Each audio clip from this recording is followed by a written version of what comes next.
La Universidad Tecnológica de México les da la bienvenida al webinar Medios Alternos de Solución de Controversias. En este webinar se hablará de la justicia restaurativa.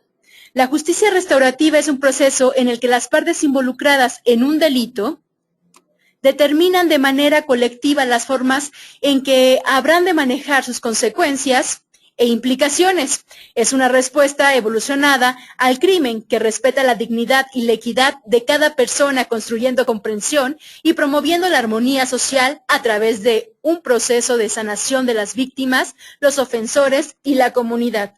Recuerden que pueden acompañarnos a través de nuestras redes sociales, pueden utilizar el hashtag MaestríasUnitec y acompañarnos en Twitter con UnitecMX.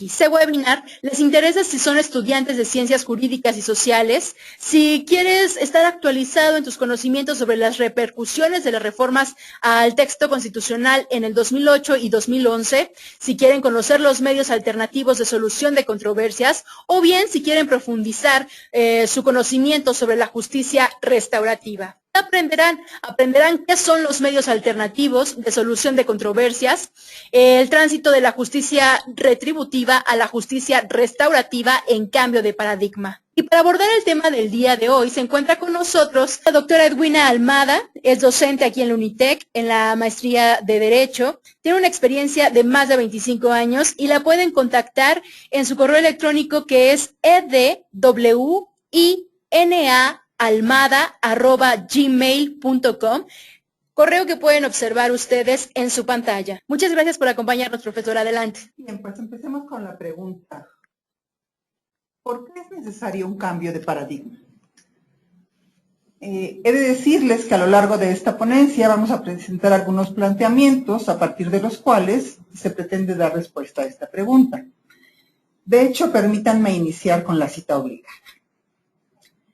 Con la reforma constitucional del 18 de junio de 2008, los artículos 16, 17, 18, 19, 20, 21, 22, 73, 115 y 123 de nuestra Carta Magna fueron reformados.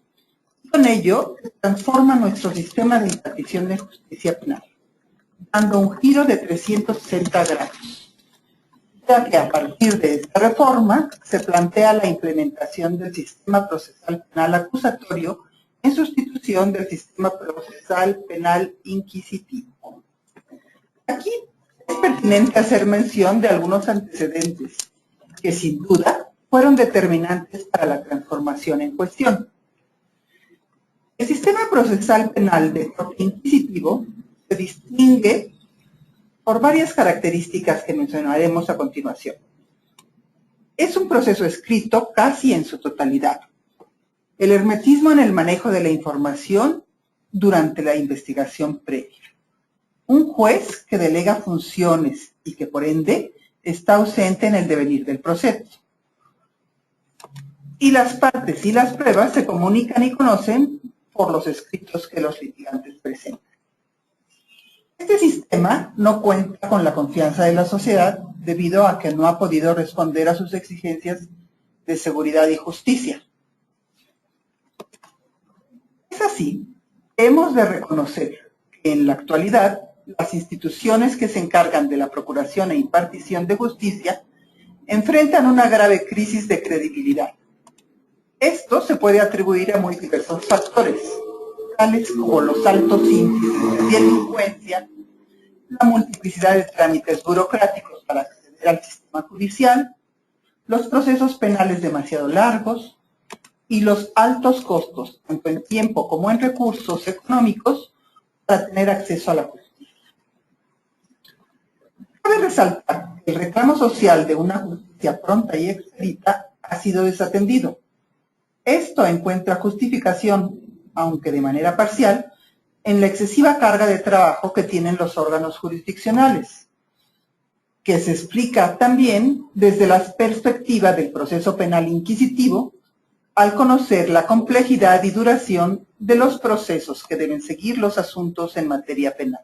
El esquema de la justicia retributiva ya no responde a las necesidades del ciudadano, cuando éste se ve envuelto en un conflicto de tipo penal. Es por ello que se han de explorar paradigmas novedosos, a partir de los cuales todos los actores tengan la posibilidad de participación activa en la búsqueda de la solución a los conflictos penales, así como a la creación de espacios de convivencia armónica y pacífica. La propuesta para este cambio de paradigma se enfoca en la justicia restaurativa, en la cual los actores juegan roles activos, centrándose en la asunción de responsabilidad por parte del delincuente, la reparación del daño a la víctima, la recomposición del tejido social y la reintegración del inculpado a una convivencia sana en el medio social al que pertenece. Entonces, mediante la reforma constitucional del 18 de junio de 2008, sustituye al proceso penal de corte inquisitivo por el proceso penal acusatorio en materia penal. Ahora bien, el sistema penal acusatorio actualmente regulado en el Código Nacional de Procedimientos Penales, de acuerdo con el doctor Carlos Natarén, en su texto Principios del Proceso Penal Acusatorio y Oral, se rige por los principios de publicidad en primer término, que se da cuando las actuaciones procesales más relevantes pueden ser presenciadas por terceros, y habremos de decir que no es suficiente para que se dé el principio de publicidad la asistencia de las partes, sus representantes y sus defensores. Este principio de publicidad tiene una salvedad cuando existen razones fundadas en la protección de víctimas o del interés público y de datos personales. Otro principio que cita el doctor Natarén es el principio de contradicción, que obedece a la posibilidad de que las partes puedan debatir los hechos y argumentos jurídicos de la contraparte y controvertir cualquier medio de prueba durante el juicio, conocido por nosotros como el principio de audiencia. Es la oportunidad de actuación dentro del proceso en defensa de derechos legítimos. Este principio impide que se infrinja algún prejuicio a través de una decisión o resolución judicial. En tercer término tenemos el principio de continuidad, referido a la posibilidad de que tanto la presentación como la recepción y desahogo de las pruebas, así como todos los actos del debate, se desarrollen ante el juez y las partes en una audiencia. Esta audiencia será continua, sucesiva y secuencial, lo que propicia la valoración de conjunto de todos los actos procesales. El cuarto principio es el de concentración, el que contempla la posibilidad de que tanto el desahogo de pruebas como el desarrollo del debate y la emisión de la resolución ocurran en un solo acto procesal. Asimismo, la reunión en el mismo acto procesal de todas las partes, los testigos y los peritos evita la dispersión, tanto temporal como material, y propicia la oralidad. El quinto principio es el de inmediación. Este se da cuando el juez que resolverá la litis tiene contacto e intervención directa e inmediatos respecto de la actividad probatoria. Conoce personalmente el material probatorio presentado en la audiencia y tiene la posibilidad de escuchar directamente la argumentación de las partes, con la presencia ininterrumpida de los sujetos procesales que deben participar en la audiencia. Y por último, señalamos el no menos importante principio de oralidad, referido a que en la mayoría de los actos procesales se privilegie la locución de los participantes. En la conjunción de todos estos principios, se busca hacer realidad el principio pro homine, logrando con ello el esclarecimiento de los hechos, proteger al inocente y priorizando la reparación del daño y que el culpable no quede impune. El proceso penal acusatorio está diseñado para resolver la mayoría de las causas penales en las audiencias preliminares o de preparación de juicio, a través de medios alternos de justicia. contando con la conformidad del acusado o con el reconocimiento de responsabilidad penal. Y se espera que solo lleguen a la etapa del juicio oral los casos más complejos. Es así que mediante la reforma al artículo 17 constitucional, en su párrafo cuarto, se incorporan al nuevo proceso penal los mecanismos alternativos de solución de controversias. Las características que distinguen a estos mecanismos son las siguientes.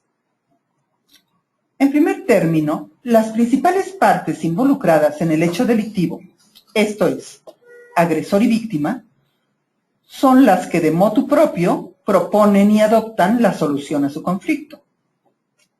En segundo caso, los procesos se concluyen en poco tiempo. El desgaste emocional, en tercer parte, es menor. Y por último, las cargas de trabajo de los tribunales se ven disminuidas. Con ello se da pie a una mejor atención a los asuntos que necesariamente tienen que ser resueltos en otras instancias. Todo esto eleva los niveles de satisfacción y credibilidad en el sistema de justicia. Los mecanismos alternativos de solución de controversias actualmente están regulados en el Código Nacional de Procedimientos Penales.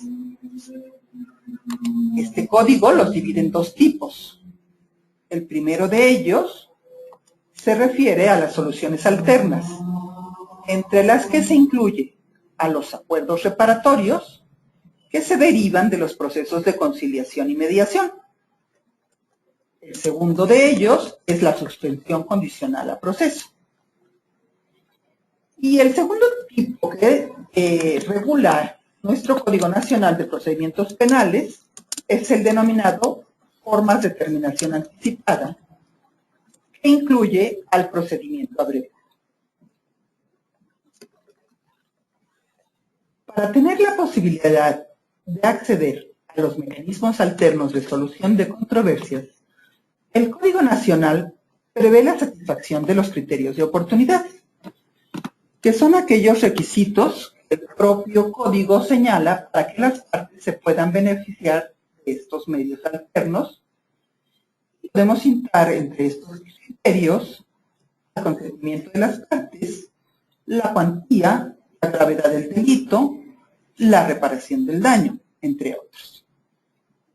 Cuando los medios alternos son debidamente cumplimentados, tienen como consecuencia la extinción de la acción penal. Sin embargo, todo lo anterior se comprende mejor bajo el espectro de la justicia restaurativa, el cual abordaremos en esta plática. Antes de entrar de lleno en el análisis, me parece importante destacar que en el proceso penal inquisitivo se hace presente la justicia retributiva. Este tipo de justicia reconoce el monopolio del Estado en el ejercicio de la coacción y busca la venganza. Por lo que, a mayor gravedad del delito, mayor dolor se le causará al delincuente a través del castigo que se le infringe. La teoría penal, a lo largo de su evolución, ha explicado las diferentes formas en que se ha percibido la pena, su fundamento y sus fines, así como la manera de participación de los sujetos que se ven involucrados en un hecho delictivo.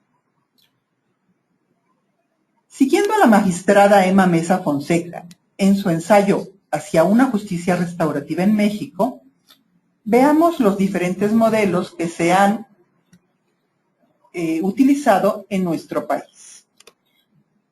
En primer lugar está el modelo clásico, en donde se entiende que el libre albedrío es el elemento toral y nos muestra al delincuente como un ser que durante la fase psíquica o interna tuvo oportunidad de valorar y sopesar lo positivo y negativo de la producción del hecho típico. Consecuentemente, en pleno ejercicio de la voluntad, decidió lesionar el bien jurídico tutelado en la hipótesis penal y actualizarlo, evidenciando un franco menosprecio por el orden normativo, la paz y la tranquilidad social. La respuesta punitiva del Estado se caracteriza en este modelo por una cobertura normativa completa que incluye la protección de una amplia gama de valores culturales, de tal suerte que los bienes afectados por conductas antisociales encuentren protección en la legislación penal, así como por la amenaza de imposición de penas, cuya severidad se asocia a la jerarquía de los bienes jurídicamente protegidos. En este modelo, los sujetos activos son el Estado y el delincuente, mientras que la víctima o ofendido y la sociedad solamente son tomados en cuenta de forma simbólica. En el modelo resocializador hay un cambio radical, pues ya no es el sujeto que realiza conductas delictivas. Ya no es el sujeto que realiza conductas delictivas con una conciencia indiferente al dolor o daño que causa con su comportamiento, sino que se le concibe como un ser que juega el doble papel de victimario y de víctima. El de victimario cuando se entiende que hay una sentencia que lo condena, y el de víctima cuando el Estado se preocupa por la resocialización del delincuente. La readaptación del delincuente es el objetivo primario y el castigo es el objetivo secundario. La efectividad de la aplicación de la pena privativa de la libertad no está condicionada a su cumplimiento, sino a la cooperación y colaboración del criminal en su reeducación. Los protagonistas activos son el Estado y el delincuente. Ni la comunidad, ni la víctima o ofendido son considerados en esta categoría. Ante el rotundo fracaso del modelo resocializador, surge el modelo neoclásico, que busca perfeccionar las ventajas del modelo clásico y mejorarlo sustancialmente, e incluso incorporar a la comunidad en la lucha contra el crimen. Este modelo finca el éxito de los planes de acción contra la delincuencia en la existencia de un sistema legal que dé cobertura a todos aquellos bienes socialmente estimados como valiosos y en una enérgica respuesta legislativa a aquellos ilícitos que provocan zozobra y grave intranquilidad social. Retoma la relevancia de la intimidación y con él se impulsan reformas tendentes a reducir beneficios que permitan al recluso obtener su libertad de forma anticipada. Tanto la víctima como la comunidad solo tienen una participación mínima y los actores principales siguen siendo el Estado y el delincuente. Estos tres modelos corresponden a la justicia retributiva, que es característica del sistema penal inquisitivo, como ya lo hemos mencionado. Por último, encontramos al modelo integrador, que es la consecuencia del cambio de paradigma de una justicia retributiva a una justicia restaurativa. Este modelo se basa en la idea de que el éxito de la lucha contra el crimen no debe incluir a la víctima ni a la comunidad donde se consuma. Y además, en que se debe dar al delincuente la oportunidad de responsabilizarse entre el sujeto pasivo tanto moral como económicamente. La intervención punitiva del Estado es mínima, pues aspira a que éste se consagre a la protección de los valores de mayor trascendencia, derivando las conductas menos dañosas a instancias en donde la víctima u ofendido y el infractor, con ayuda de la comunidad, sean quienes solucionen el conflicto penal.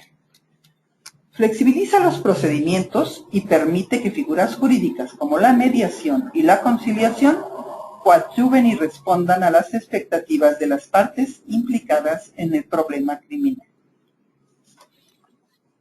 Desde la perspectiva de la justicia restaurativa, el punto de partida es la idea de que los delitos se cometen por patologías individuales, sociales o mixtas. Más aún, tanto el Estado como la sociedad son corresponsables de las conductas antisociales. La justicia restaurativa cobra vida en un proceso en el que las partes involucradas en un delito determinan de manera colectiva las formas en que habrán de manejar sus consecuencias e implicaciones. Este modelo de justicia representa una respuesta evolucionada al crimen, que respeta la dignidad y la equidad de cada persona, construyendo comprensión y promoviendo la armonía social a través de un proceso de sanación de las víctimas, los ofensores y la comunidad. Dicha respuesta se basa en virtudes tales como la sensibilidad, la apertura, la confianza. En ella se sustituyen las ideas de venganza y castigo por la asunción de la responsabilidad de los hechos y por la búsqueda de métodos para reparar el daño causado.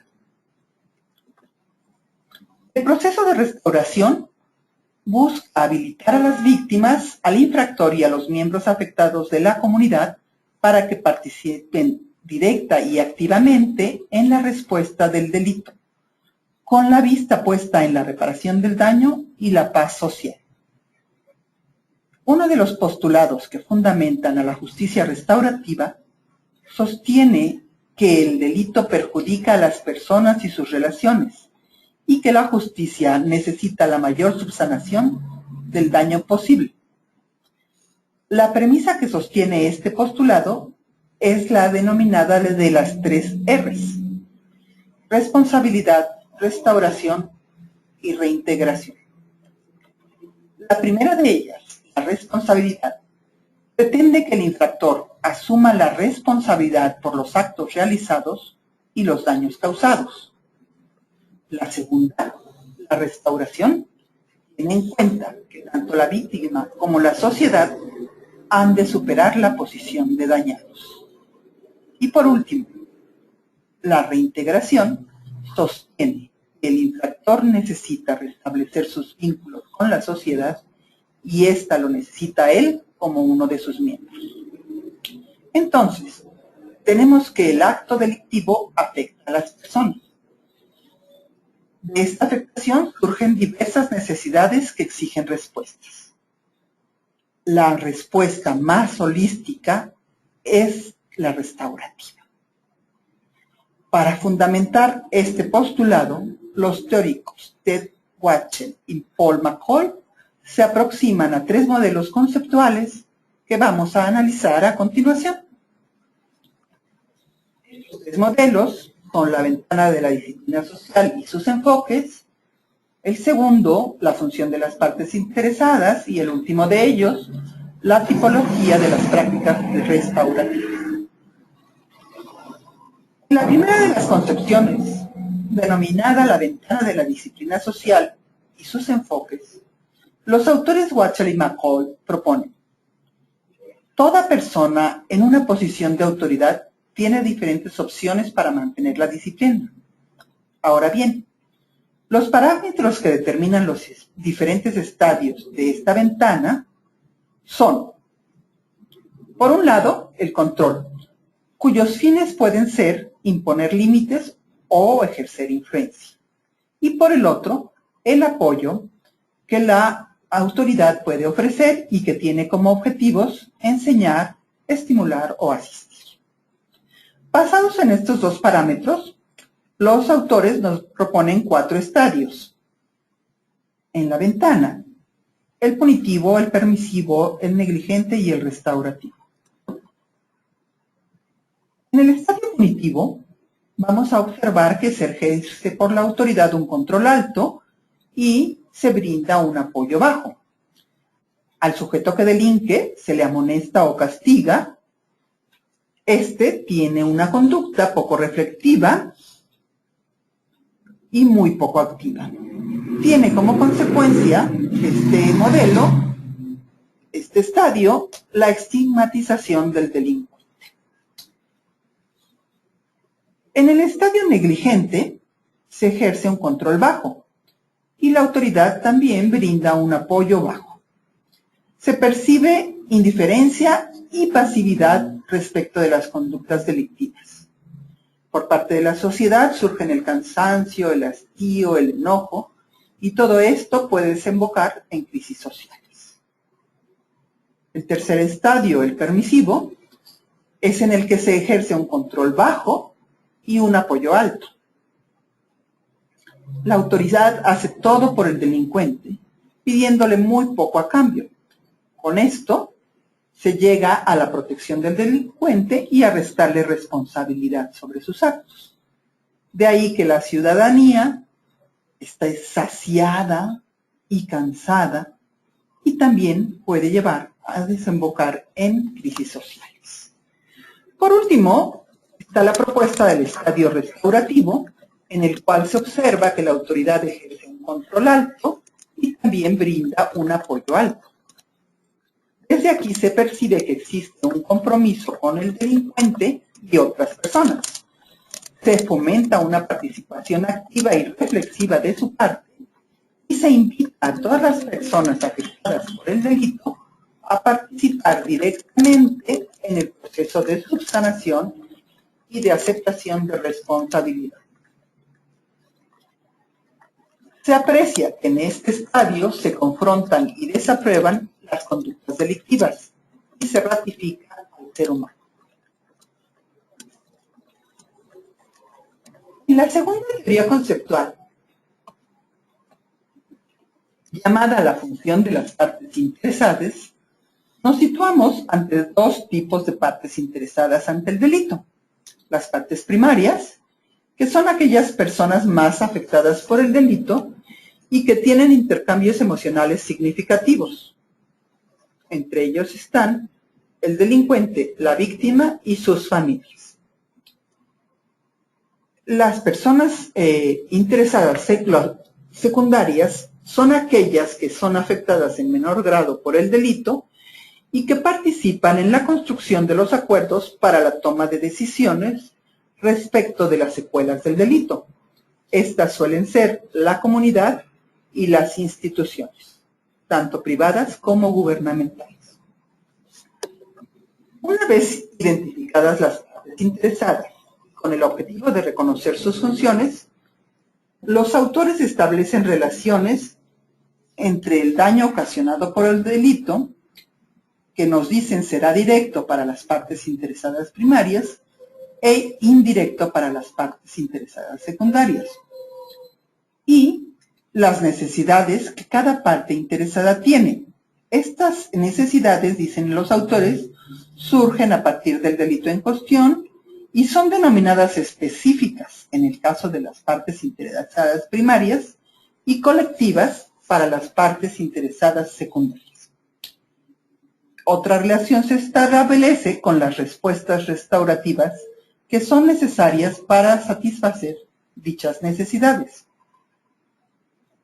Estas respuestas restaurativas son clasificadas por nuestros autores como activas, que son aquellas que corresponden a las partes interesadas primarias, y de apoyo, que son las provenientes de las partes interesadas secundarias. De las relaciones que resultan en esta metodología propuesta por los autores, vamos a concluir que, teniendo como antecedente que las víctimas se ven perjudicadas por la pérdida de control que sufren como consecuencia del delito, se deduce que su necesidad es recuperar el control personal. Por lo que a los delincuentes se refiere, al haber traicionado la confianza de sus comunidades de apoyo, dañan sus relaciones. Por ello, lo que necesitan es obtener control personal para asumir la responsabilidad por el delito cometido, lo que traerá como resultado la recuperación de la confianza perdida. Entonces, las funciones de las partes interesadas serán, para la víctima y las familias, la toma de control que redunda en sanación y reconciliación. Para el delincuente, la asunción de responsabilidad y la reparación del daño. Y para las comunidades, apoyar y facilitar los procedimientos en los que las partes interesadas primarias deciden por ellas mismas el resultado del caso. En la tercera y última aproximación conceptual, denominada tipología de las prácticas de justicia restaurativa, los autores nos presentan los procedimientos a través de los cuales las comunidades se involucran y propician la reinserción de víctimas y delincuentes y fortalecen a la sociedad civil a través de una optimización de la cohesión social, la obtención de control personal y el incremento de la capacidad de los ciudadanos para resolver sus propios problemas. Aquí es importante resaltar que las prácticas de justicia restaurativa tienen como eje central los encuentros comunicativos, definidos por Lucía Betancur Ramírez, investigadora colombiana, como el espacio que permite que victimarios y víctimas y comunidades, como sujetos que, aunque contrarios, entretejidos por el hilo doloroso de un lamentable suceso, se enfrenten para expresar con gestos y palabras sus odios, sus argumentos y sus miedos, y para que al lamentarse, narren, pregunten, lloren y reclamen, participando así en un proceso dialéctico de construcción de la verdad, la credibilidad, la justicia y la restauración, en pro de una causa civilizatoria profundamente humana. Las prácticas de justicia restaurativa tienen como premisa la responsabilidad del delincuente, la reparación del daño a la víctima y los acuerdos de las comunidades de apoyo. Esta tipología está basada en la premisa de que entre mayor sea el grado en que las partes interesadas participan en intercambios emocionales significativos y la toma de decisiones, más restaurativa será la experiencia. Los autores revisados proponen 3 tipos de prácticas. La primera de ellas sería la correspondiente a las prácticas parcialmente restaurativas. Estas se dan cuando las prácticas de la justicia penal incluyen solo a un grupo de partes interesadas primarias, como en el caso del resarcimiento económico para las víctimas por parte del gobierno. El segundo caso son las prácticas mayormente restaurativas, y aquí el ejemplo lo podemos encontrar en un procedimiento como el de la mediación entre víctimas y delincuentes, que solamente incluye a 2 partes interesadas principales, pero excluye a las comunidades de apoyo. El tercer tipo lo encontramos en las prácticas completamente restaurativas, y aquí podemos decir que debido a que el intercambio emocional es indispensable para satisfacer las necesidades de todas aquellas personas directamente afectadas, no puede tener lugar con la participación de un solo grupo de partes interesadas. Los procesos más restaurativos, por ende, incluyen la participación activa de los 3 grupos de partes interesadas. Como ejemplo están las reuniones restaurativas y los círculos de paz.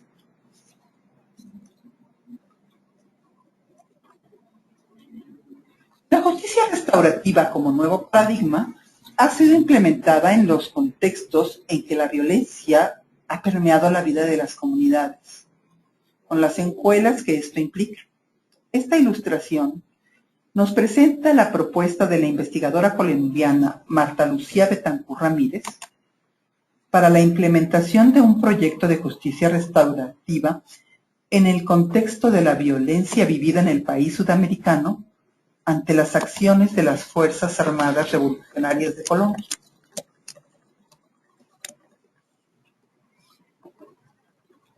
Es evidente que los modelos de prácticas restaurativas brindan una oportunidad para que aquellas personas que hayan sido afectadas por un evento delictivo se reúnan para compartir sus sentimientos, describir de qué manera han sido afectadas y desarrollar planes para el daño causado, así como para evitar este tipo de situaciones se repitan.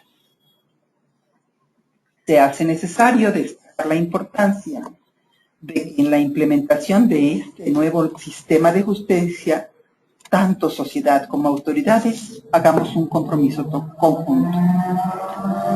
Trabajar en la promoción e implementación de la justicia restaurativa nos permitirá construir un mundo mejor. Y permítanme cerrar esta ponencia con las palabras del sociólogo polaco von Dogman. Un mundo que nos brinde refugio para la seguridad compartida y una paz que nos ofrezca garantías colectivas frente a las incapacidades y limitaciones individuales. Asunto que solo es posible en un mundo de individuos que comparten y se cuidan mutuamente. Casi una cofradía que atiende a y se responsabiliza, tanto de sus actos como de la igualdad del derecho a ser humanos, con posibilidades para ejercer ese derecho. Muchas gracias. Muchísimas gracias a la profesora. Vamos a dar paso a la sesión de preguntas y respuestas en este momento.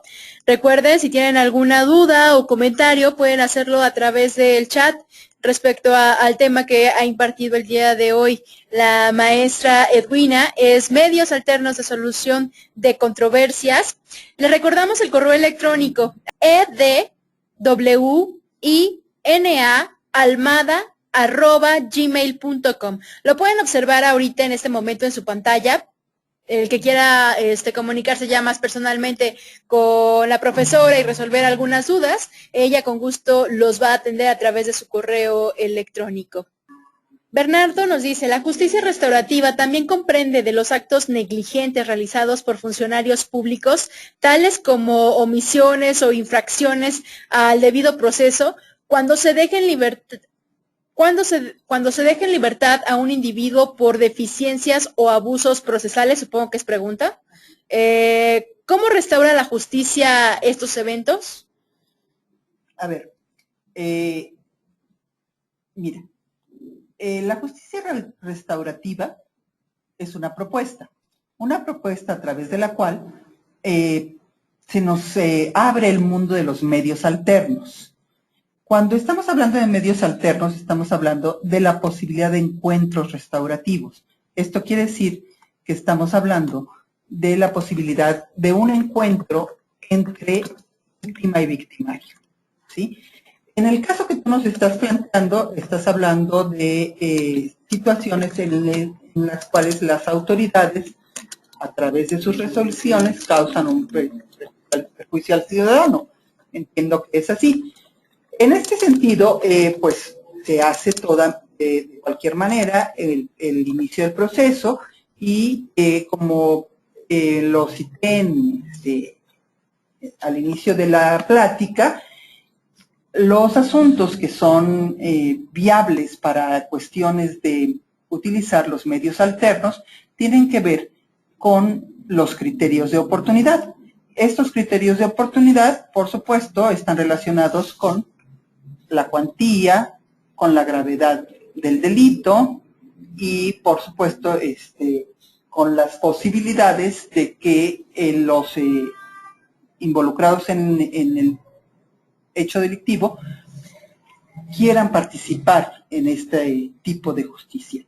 Entonces, la respuesta a tu pregunta es: puede aplicarse la justicia restaurativa a través de el uso de estos medios alternos, siempre y cuando se corresponda con los criterios de oportunidad correspondientes. Muchas gracias. Vamos con una pregunta más, es de Héctor, nos dice, en el encuentro comunicativo, ¿no sería muy doloroso para las víctimas y sus familias escuchar las verdades del delincuente en un caso de violación o de asesinato?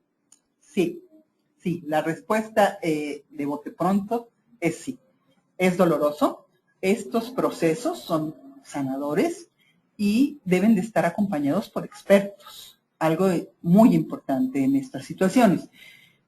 Por supuesto, una situación de esta naturaleza no se realiza, uno, sin que haya sido previamente aceptada por las partes, ¿sí? Dos, sin que estas partes hayan sido debidamente preparadas para el encuentro, ¿sí? Y preparadas, digo, física y psicológicamente, es a lo que me refiero. Y tercero, en el encuentro hay expertos que pueden hacer la contención adecuada precisamente por las emociones que se desbocan en este tipo de situaciones. Okay, muchas gracias. Edgar nos dice, me gustaría saber los artículos que mencionó al inicio. Ok, Edgar, no me lo sé de memoria, pero ahí voy. Déjame, te los busco. Ok, Edgar, ahorita te damos respuesta. Estamos buscando aquí en los... Y bueno, recuerden que también pueden estarnos acompañando a través de nuestras cuentas, a través de Twitter, que es Unitec MX, también en Facebook como Unitec, en la Universidad Tecnológica de México, que está en LinkedIn, o bien en Google Plus como Unitec México. Nos están solicitando también la presentación. Ya, claro que sí, nosotros les podemos compartir la presentación de la profesora. Si nos dejan su correo electrónico, con mucho gusto se las podemos hacer llegar. A ver... ¿Listo, ya está lista la profesora. Sí. Adelante. A ver, Edgar. Son los artículos 16, 17, 18, 19, 20, 21, 22, 73, 115 y 123. Ok, esperemos que haya tomado nota, ¿no, Edgar? Y bueno, y si no, no hay problema. Nosotros te podemos compartir también la presentación y bueno, y también nos puedes observar, ¿no? Vamos con Rafael González. Ok, Rafael nos pregunta si podemos proporcionar la presentación. Muchas gracias. Sí, solo esperamos nos puedas compartir tu correo electrónico y con mucho gusto. Miguel Ángel nos dice una pregunta. Si el Estado asume la justicia retributiva, ¿en dónde le corresponde a la persona actuar responsablemente? Justamente en todo el proceso. Mira, el Estado no solamente es la parte que asume a la justicia retributiva. El punto toral de la justicia retributiva es... A ver, perdón, ¿estás preguntando justicia retributiva o restaurativa? Retributiva. Retributiva. Ajá. Ok. Bien, sí, justamente esta es la gran problemática que ha presentado a través de la implementación de los diferentes sistemas de la pena, esta situación en donde el Estado es el que se hace cargo de la justicia y es el que se presenta como el poseedor de la coacción. El punto aquí es que el delincuente no se llega a responsabilizar con este tipo de situación, porque se le ve, como ya narramos durante la plática, desde diferentes aspectos. Uno es estigmatizándolo, ¿sí? Otro es como víctima o victimario, y el último es solamente regresando a esta cuestión de la estigmatización y aplicando mayores penas, ¿sí? Entonces, el Estado asume esta situación de venganza en contra de los delincuentes y no se llega a la reconstrucción del individuo, que pueda convertirse, por supuesto, que es la propuesta que por el otro lado hace la justicia restaurativa, en un individuo responsable de sus propios actos. Y bueno, Brenda nos preguntaba, ¿solo se hablará de los medios alternos basados en materia penal? En este caso, nuestra ponencia nos refiere a los medios alternos de materia penal, pero como tú sabes, los métodos alternativos se están utilizando en todas las materias, civil, penal, familiar, mercantil, etcétera. O sea, inclusive en fiscal ya están teniendo una gran difusión. Muchas gracias. Vamos con Guadalupe. Nos dice, ¿qué tipo de delitos candidatos a desarrollar un MASC, un medio alterno? Dice, se refiere al que si son penales solamente. Bueno, los delitos son, todos los delitos, como tú sabes, querida mía, son penales, son materia penal. Y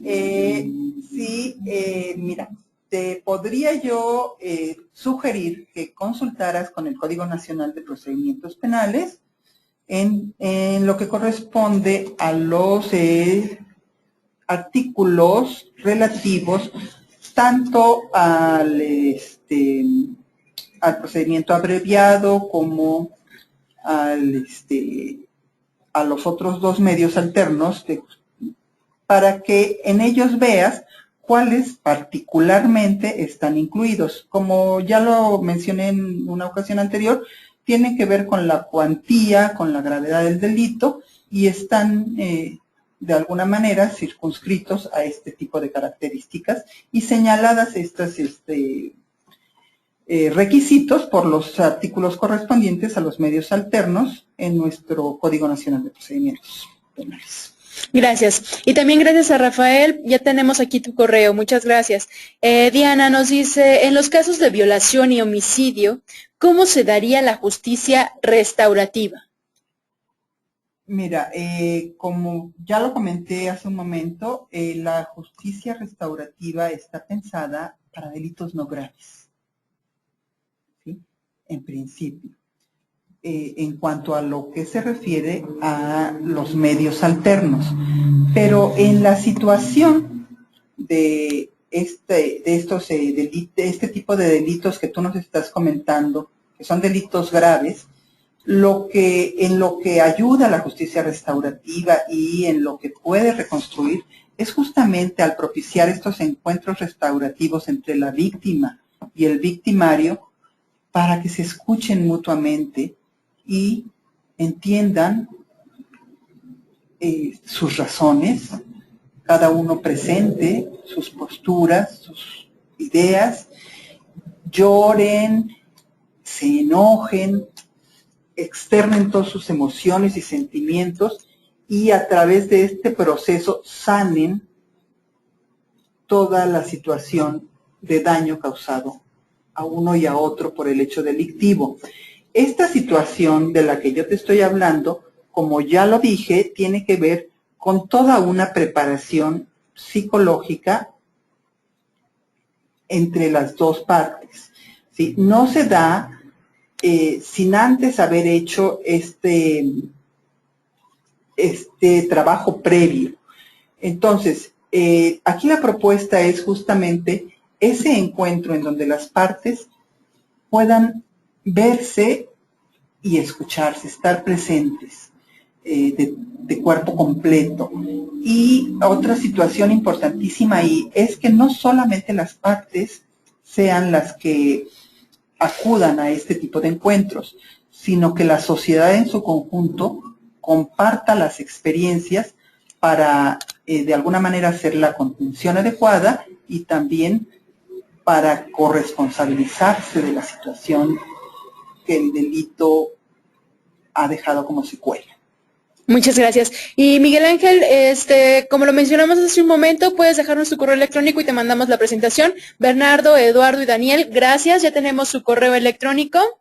Vamos con más preguntas. Ok, Eduardo, ¿es otro Eduardo? No, Eduardo Ramses, ok. Déjanos tu correo electrónico y con mucho gusto te compartimos la presentación.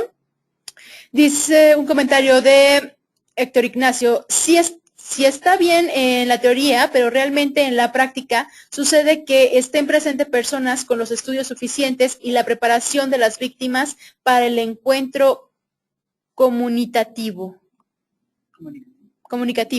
Ok. Y hay una pregunta, ¿quiere dar respuesta? Creo que la pregunta implícita en tu comentario es en relación a la dificultad que representa el que estas personas profesionalmente preparadas estén presentes. Sí, es difícil. Es uno de los grandes retos de nuestro nuevo proceso, justamente preparar y contratar y situar a las personas profesionalmente preparadas para todo este tipo de actuaciones y solamente con ello será posible que este tipo de justicia sea viable. Creo que aquí está una pregunta muy ligada de Paul. Nos dice, ¿estamos preparados para implementar la justicia restaurativa? Toda vez que parece ser un tanto agresiva. Más que agresiva, yo te diría que es holística. holística en el sentido de que involucra a todas las partes que de alguna manera somos afectadas por el hecho delictivo. Y sí estamos preparados. Somos una sociedad en crecimiento, una sociedad que tiene la suficiente fuerza moral para poder enfrentar este nuevo modelo, para poderse allegar de estas posibilidades para seguir creciendo. Y te diré otra cosa, que creo que es algo que han respondido los teóricos ante esta pregunta tuya y que otros han presentado. No podemos esperar a estar completamente maduros para dar inicio al cambio. Muchas gracias. Y bueno, también gracias a Paul, William, Marilyn, José de Jesús, Eduardo, Víctor. Bueno, nos están compartiendo todos ellos sus correos electrónicos para enviarles la presentación de la profesora. Brenda, también gracias. Ok, Edgar también quiere presentación, Ana González también quiere presentación. Ok, vamos con una pregunta más. Yasmín nos dice, ¿cómo usar los medios de solución de controversias en la vida cotidiana? Oh, esta es una pregunta muy interesante, Brenda, ¿verdad? Se llama Yasmín. Yasmín, Yasmín, mira, esto es como que la cereza en el pastel. Muy buena pregunta. Lo que nosotros quisiéramos, los que somos, los que hemos puesto muchas de nuestras expectativas en este tipo de justicia, y yo particularmente en la mediación, quisiéramos que la mediación se volviera una parte total de la vida del individuo, ¿sí? Porque la mediación no es otra cosa más que ponernos en contacto con el otro ser humano, con el ser humano que está frente a nosotros, con la otredad, ¿sí? Y estos medios alternos, básicamente la mediación, la conciliación, nos permiten justamente eso, escuchar verdaderamente al otro y permitirnos hablar con el otro.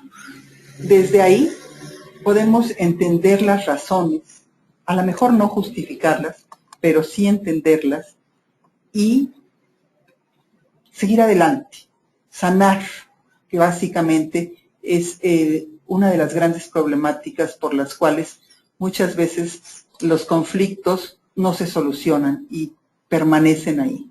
Están continuos, están latentes y dañan las relaciones sociales. Entonces, en este sentido, tanto la conciliación como la mediación son excelentes herramientas para que aprendamos a comunicarnos con el otro. Muchas gracias. Pues tenemos muchas preguntas todavía. Vamos a tratar de irnos un poquito más veloz para tratar de, porque ya estamos casi a tiempo, con el tiempo encima, pero, a ver, vamos a tratar de darles. Sigo recibiendo correos, muchas gracias.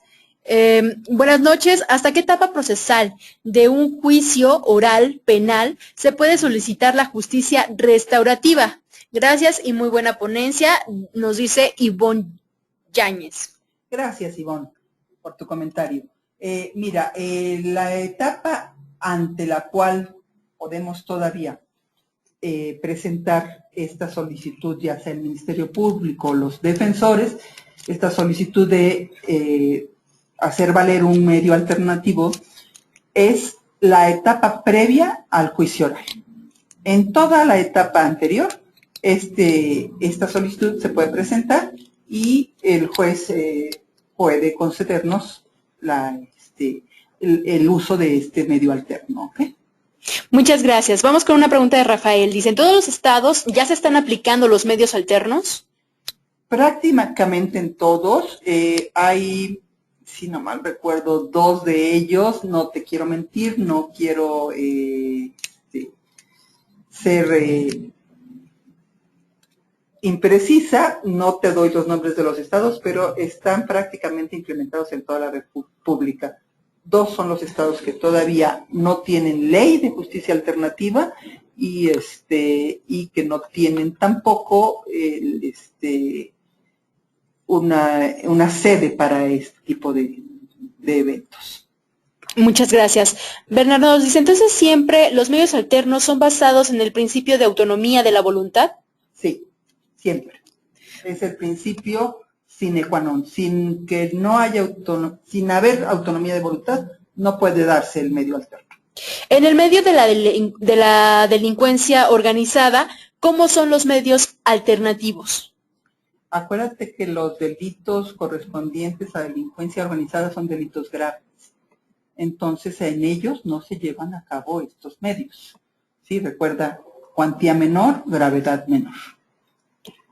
Ok, ¿esta situación también se puede dar por lesiones? Roberto Garcés. Roberto, sí, es un caso que puede ser bastante, en el que puede ser bastante factible que se apliquen los medios alternos. Y sí, está señalado de acuerdo, está justamente encuadrado en los requisitos que marca nuestro código. ¿Quién nombra o designa a los mediadores y cómo se obtiene ese grado? Nos pregunta Rafael. Ok, Rafa. Mira, los mediadores penales en particular están en los centros de justicia alternativa en cada estado de la República. Ellos son mediadores públicos y reciben una capacitación para justamente ejercer este oficio. Así que normalmente son casi, por lo regular, en la gran mayoría de las legislaciones locales, se habla de que uno de los requisitos indispensables es que ellos sean licenciados en Derecho. No en todas se menciona esto, pero cuando menos tienen que tener una carrera afín a las ciencias sociales y son personas que son preparadas de manera exhaustiva en prácticas de comunicación, técnicas de comunicación y por supuesto en todas las técnicas de la mediación. Ok, vamos ya con dos más y con eso cerramos. Nos dice, en la ventana de la disciplina social, el restaurativo, que es el que se encarga de ayudar tanto a la víctima como el delincuente, en dado caso que el delincuente vuelva a reincidir, ¿cuál sería el caso a seguir? Mira, si te remites a nuestro Código Nacional de Procedimientos Penales, vas a encontrar la respuesta. Es muy fácil. El delincuente que reincide no tiene la oportunidad de volver a utilizar estos medios alternos. Hay por ahí en nuestro código una señalización de una temporalidad para que esto se pueda dar. Aquí hay un comentario de Paul, dice, en cuanto a delitos graves y la explicación de la doctora se me hace muy romántica, pues en muchas ocasiones el delincuente trae una estructura patológica que en mayor de los casos es reincidentes. El ejemplo es cuando se dan los careos. Y tenemos para terminar una pregunta. El propósito de los medios alternos de solución de conflicto es ser un filtro para que la autoridad se limite a conocer sobre delitos graves? Nos pregunta Diana. Sí, Diana, no lo llamamos un filtro, pero sí lo podemos llamar. La idea o lo que podemos mencionar al respecto es que de lo que se trata es de que el órgano jurisdiccional solamente se encargue de aquellos delitos que verdaderamente o que estén dañando de manera muy incisiva a la sociedad y que aquellos otros a través de los cuales se pueda llegar a acuerdos por las partes involucradas se solucionen desde ahí, desde las partes mismas. Ok, pues muchísimas gracias. Recuerden, el correo de nuestra ponente del día de hoy, de la doctora Edwina Almada, es edwina@gmail.com, como lo pueden observar en su pantalla. Se nos ha terminado el tiempo, pero muchísimas gracias. Recuerden, está su correo, si quieren pues ya tener una charla con la doctora o bien quieren resolver algunas dudas, yo sé que con mucho gusto los atenderá. ¿No es así, doctora? Así es. Pues muchísimas gracias por acompañarnos. Gracias a todos. La mandan a felicitar, doctora. Edgar le dice que muy buena explicación de la doctora. Muchas felicidades. Y bueno, también, ok. Perfecto, pues le mandan felicitaciones. No podemos ya continuar porque se nos ha terminado el tiempo, pero pues les agradecemos. ¿Algo más que quiera agregar y decirle a todos los asistentes del día de hoy? Pues solamente me gustaría cerrar con un comentario a esta parte que nos acaba de abrir uno de nuestros visitantes. Sí, parece ser una utopía. La cuestión es empezar a trabajar en ello y que todos participemos. Sí, la justicia restaurativa solamente podrá darse cuando todos nosotros nos involucremos y asumamos nuestra propia responsabilidad en la vida cotidiana.